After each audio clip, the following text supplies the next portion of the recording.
This is my series about the oldest tricks in the book. They're called fallacies, but a fallacy is just a weak or dishonest way of arguing. So far in this series, we've looked at strawman, how people twist your words, ad hominem, when people attack you as a person and not your idea, the red herring, deliberate changing of the subject, and the false dilemma, creating binary decisions.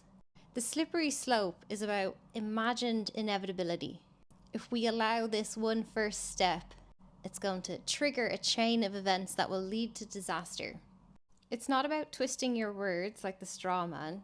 It's not about attacking you personally like ad hominem. It's when somebody's fear gets pushed as if it's fact.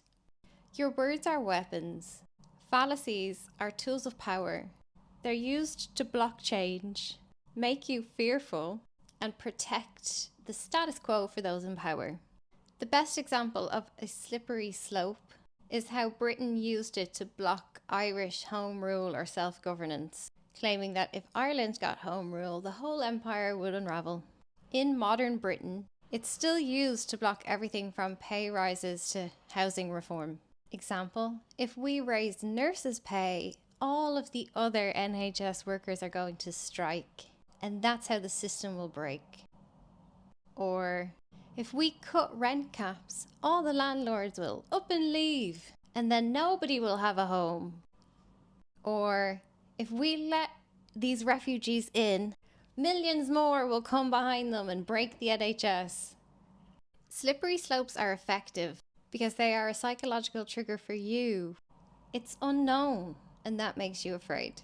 They act like the future is self-determined, and that small, reasonable reforms are putting us on the path to catastrophe. That then makes it easier for people to accept watered down, safe options. In politics, it completely freezes debate. People then fear even trying to make small changes. It's easy for corporations and politicians to block any sort of reform by making change seem reckless. And once again, it creates scapegoats. Now, the group who are asking for the reform get blamed for an imagined disaster. And worst of all, it normalizes inaction. It makes the status quo feel safer, even when doing nothing in the face of climate meltdown is obviously not the safer option. More examples. If rail workers strike, then every union will strike and the country will be brought to a halt. Oh, my favourite bullshit argument. If we tax billionaires, then all the investment will just vanish and the country will be poor.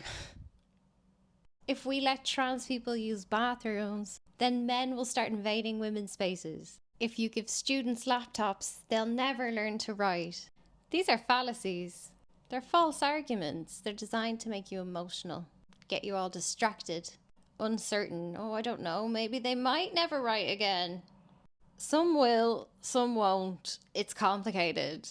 It's the flattening of the argument that's dangerous. There might not be a simple one-fits-all size solution. This kind of rhetoric is incredibly dangerous because it paralyzes people. If you don't 100% know, you're going to be fearful of making the change in case you're wrong. That protects people at the top.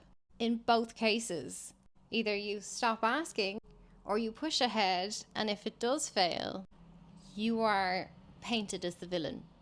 It's easy to spot it.